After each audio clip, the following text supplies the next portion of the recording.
वैसे तो क्रिकेट का खेल सबको रोमांचित करता है, लेकिन बात अगर भारत और पाकिस्तान की हो तो फिर कहने ही क्या।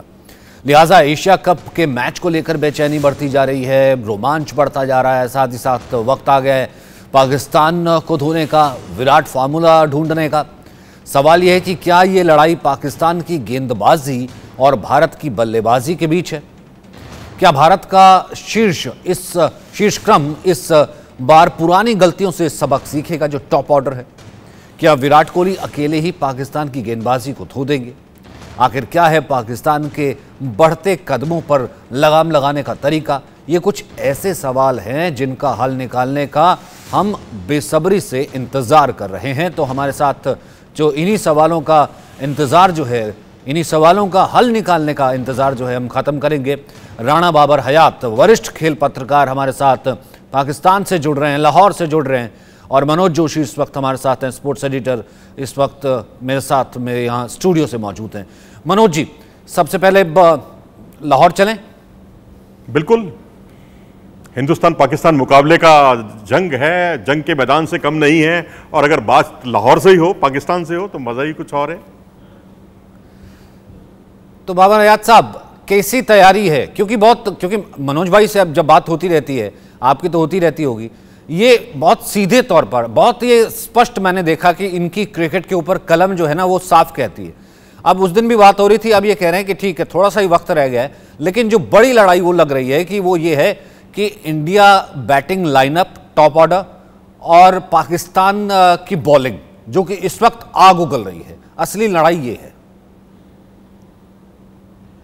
जी, सबसे पहले तो बहुत बहुत शुक्रिया, आप लोगों ने मुझे अपने प्रोग्राम का हिस्सा बनाया। Obviously Pakistan versus India match जो है, आपको पता है कि अब तो मुद्दत हो गई है। हम लोग इस एक जंग का सा माहौल जो बन जाता है पाकिस्तान और भारत के मैच को लेके। हालांकि ये एक खेल है, लेकिन उसके बावजूद क्योंकि दोनों जो नेशंस हैं, उस तरफ भारत, इस तरफ पाकिस्तान, जो क्रिकेट फैंस हैं, और सिर्फ क्रिकेट फैंस ही नहीं, यहाँ पे जब पाकिस्तान और भारत का मैच होता है तो जिनको क्रिकेट की कुछ समझ नहीं भी है वो भी अटैच हो जाते हैं। तो समझ लें कि पूरी नेशंस जो हैं वो इस मैच के साथ जुड़ जाती हैं। और फिर एक्सपेक्टेशंस इतनी होती हैं सरहद के दोनों तरफ कि जो उसका प्रेशर है वो फील करती है दोनों टीमें। तो अब जबकि एशिया कप में हम दोनों एक दूसरे के साथ मध्य मुकाबिल होने जा रहे हैं, तो मेरे ख्याल में दोनों तरफ के क्रिकेट फैंस के लिए इससे बड़ा एंटरटेनिंग मौका जो है वो हो नहीं सकता। और दोनों टीमें, अच्छी बात यह है, देखिए अब जो रिसेंटली क्रिकेट खेली गई है उसमें पाकिस्तान, इंडिया, दोनों टीमें अब ऐसी लग रही है कि जो अच्छी तगड़ी टीमें हैं। और दुनिया भर में इंडिया पाकिस्तान के इस वक्त चर्चे हैं। देखिए, जबरदस्त बात है हमारे सब कॉन्टिनेंट के लिए। मैं तो इसको, देखिए, मैं तो सब कॉन्टिनेंट के लोगों को बेसिकली एक ही रेस से समझता हूँ, यानी हमारी रेस तो एक ही है पीछे से। तो ये वो लोग हैं जो इतने टैलेंटेड हैं कि इस वक्त T20 की नंबर 1 टीम भारत है, ODI की नंबर 1 टीम पाकिस्तान है, टेस्ट क्रिकेट की नंबर 1 टीम भारत है। तो इससे अब आप अंदाजा लगा सकते हैं कि इस खित्ते के जो हमारे प्लेयर्स हैं वो कितने टैलेंटेड है, हमारी टीमें कितनी टैलेंटेड है, कि हम दुनिया में छाए हुए हैं। पर अब ये दोनों टीमें 2 सितंबर को श्रीलंका में एक दूसरे के मध्य मुकाबिल आई हैं। तो इसमें सिर्फ पाकिस्तान और इंडिया के क्रिकेट फैंस की नजरें नहीं लगी हुई, बल्कि पूरी दुनिया का जो क्रिकेट फैन है, जो क्रिकेट समझता है, वो इंटरेस्टेड है कि देखेंगे जनाब कि इंडिया और पाकिस्तान की जो राइवलरी है वो एक बार फिर उसको एंजॉय करने का मौका मिल रहा है। तो क्या बनता है इस बार। पर दोनों टीमें, जो जोशी जी मुझसे बिल्कुल एग्री करेंगे इस बात पे कि इंडिया थोड़ा सा प्रॉब्लम में था अपनी बैटिंग ऑर्डर को लेकर के, कुछ नंबर 4 की पोजीशन को लेकर के, कुछ खिलाड़ी जो थे वो अनफिट हुए थे। लेकिन ये जो एशिया कप से पहले जो है वो जसप्रीत बुमराह का रिदम में वापस आना, आयरलैंड के खिलाफ बड़ा जबरदस्त उन्होंने परफॉर्म किया है। उसके बाद फिर जो ये स्क्वाड अनाउंस हुआ है उसमें श्रेयस अय्यर का जो फिट होकर नंबर 4 पे आ जाना, और जो ये नंबर 4 वाली एक टेंशन थी कि यार किसको खिलाएं किसको ना खिलाएं, ओपनिंग कौन करेगा, नंबर 4 पे कौन आएगा। और फिर खबरें कुछ अच्छी राहुल द्रविड़ के हवाले से भी आ रही है। मेरे ख्याल में वो जो इश्यूज थे टीम इंडिया के साथ वो भी बहुत हद तक सॉर्ट आउट हो गए हैं। और अब प्रैक्टिस की भी खबरें आ रही हैं कि विराट कोहली जो है वो 160 और बना लिए, उन्होंने 154 बना लिए रोहित शर्मा ने। तो सर एक स्पेशल मुकाबले की तवक्को है। ऐसा लग रहा है कि दोनों टीमें, पाकिस्तान टीम अभी अभी नंबर 1 हुई है ओडीआई में, तो दोनों टीमें ऐसी जबरदस्त तगड़ी बन गई हैं कि अब तो जनाब चिंगारियां निकलेगी। मुझे तो ऐसा लग रहा है मैच होगा तो ऐसी सिचुएशन बनेगी कि चिंगारियां निकलेगी। मनोज जी, आपका एनालिसिस क्या कहता है? देखिए, मेरा नज़रिया कुल मिलाकर यही है। वैसे बहुत कुछ राणा बाबर साहब ने बहुत अच्छी अच्छी बातें की हैं, और क्योंकि वर्ल्ड कप हो, एशिया कप हो, जितने भी मुकाबले होते थे भारत पाकिस्तान के वन साइडेड होते थे। 2014 का आप छोड़ दीजिए एशिया कप, लेकिन पिछले 2017 एक ऐसा टर्निंग पॉइंट था चैंपियंस ट्रॉफी। उसके बाद जितने मुकाबले हुए बहुत रोमांचक हुए, बहुत संघर्षपूर्ण हुए, और पहली बार वर्ल्ड कप में भारत को हार का सामना भी करना पड़ा है पाकिस्तान के खिलाफ। लेकिन अब मैच बहुत रोमांचक। अब दोनों टीमें यही स्ट्रेटेजी बना रही हैं कि कहां वीक पॉइंट हैं अपोनेंट टीम के, और भारत को तो वीक पॉइंट मिल गया है पाकिस्तान का, मिडिल ऑर्डर। जी हां, मध्यक्रम, जिसने अफगानिस्तान के खिलाफ पाकिस्तान की टीम बाल बाल बची। आप दूसरा वनडे देखिए अफगानिस्तान के खिलाफ, जहां 27 रन में 4 विकेट खो दिए थे मध्यक्रम ने। बाबर आजम आउट हुए तो उनके पीछे पीछे जाने की पता नहीं क्या जल्दी थी बाकी खिलाड़ियों को। तीसरा वनडे आप याद कीजिए, जहां 41 रन में 5 विकेट खो दिए थे पाकिस्तान ने। यह एक मुझे लगता है ग्रे एरिया है पाकिस्तान का। और फील्डिंग जो है, सुधार हुआ है, इसमें कोई दो राय नहीं, पहले से कहीं बेहतर टीम है। लेकिन वर्ल्ड नंबर 1 टीम जो वर्ल्ड चैंपियन बनने का ख्वाब देख रही है, उस हिसाब से फील्डिंग उस स्तर की अभी भी नहीं है। तो 2-3 ग्रे एरियाज मुझे अभी भी लगते हैं पाकिस्तान के, खासकर बल्लेबाजी। जी, और खासकर भारत का नंबर 4 नंबर 5 की जो प्रॉब्लम आ रही थी, खास तौर से नंबर 4 की प्रॉब्लम, और जो बुमराह का वापस आना, ये कितना बड़ा जो आपको हम ये कह सकते हैं कि हमारे लिए एक प्लस पॉइंट है? देखिए, जसप्रीत बुमराह का वापस आना निश्चित तौर पर भारत के लिए स्फूर्तिदायक रहेगा। लेकिन जैसा कि वसीम अकरम ने कहा कि वो 10 ओवर की गेंदबाजी और कैसे वो करेंगे, कितनी इंटेंसिटी के साथ तीनों जो उनके अलग अलग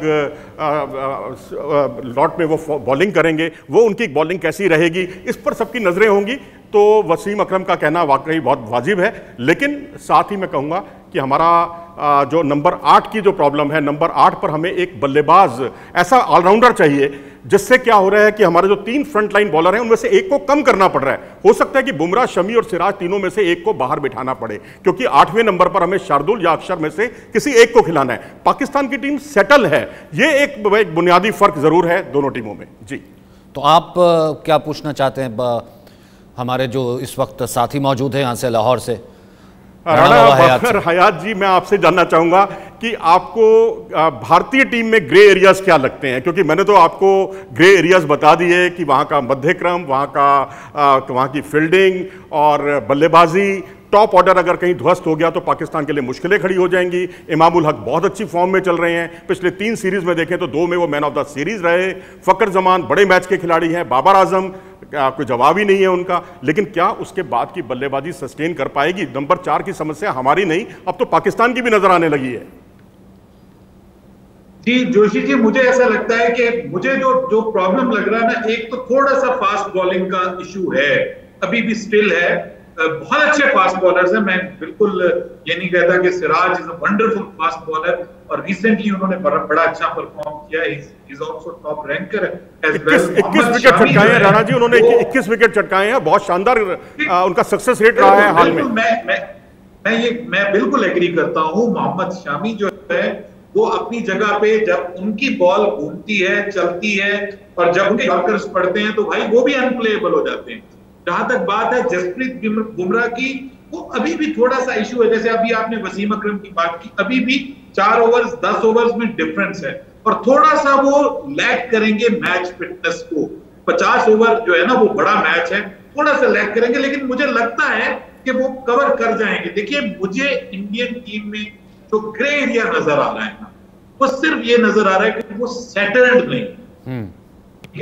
रिसेंटली उसमें इतनी ज्यादा एक्सपेरिमेंटेशंस हुई हैं, कभी किसी को ले आते हैं, कभी किसी को ले आते हैं, कभी कोई टीम खेल रही होती है, कभी कोई टीम, कभी कप्तान चेंज हो रहा होता है। यानी ये वो चीजें खास तौर पे 2 बड़े मुकाबलों से पहले, I think this is too much. Pakistan की टीम का जो प्लस पॉइंट है वो ये है कि वो बाबर आजम की कप्तानी में खेल रही है और काफी अरसे से खेल रही है और फिर अच्छा परफॉर्म कर रही है, अक्रॉस द ग्लोब अच्छा परफॉर्म कर रही है। और दूसरी नंबर पे उसमें कोई एक आध इशू है, आपने बिल्कुल दुरुस्त कहा कि मिडिल ऑर्डर में इशू है, लेकिन मिडिल ऑर्डर में भी जो इशू है ना वो स्पिन बॉलिंग के अगेंस्ट है। मिडिल ऑर्डर हमारा फास्ट बॉलिंग के अगेंस्ट स्ट्रगल नहीं कर रहा, स्पिन बॉलिंग के अगेंस्ट स्ट्रगल कर रहा है। अब उसमें हमने सऊद शकील को डाला है, सऊद शकील जो कि अभी श्रीलंका के खिलाफ सीरीज में डबल सेंचुरियन बने हैं, उनका स्पिन बॉलिंग के अगेंस्ट जो उनकी एवरेज है वो 130 है और हाईली टैलेंटेड प्लेयर हैं। आप देखिए कि 99 की एवरेज से तकरीबन उन्होंने पहले 10 मैचों में 10 इनिंग्स में स्कोर किया है। And he is after Sir Don Bradman, यानी डॉन ब्रैडमैन के बाद ये दुनिया के वो वाहिद बल्लेबाज हैं जिन्होंने इतनी हाई एवरेज से अपनी पहली टेस्ट 10 इनिंग्स में स्कोर किया।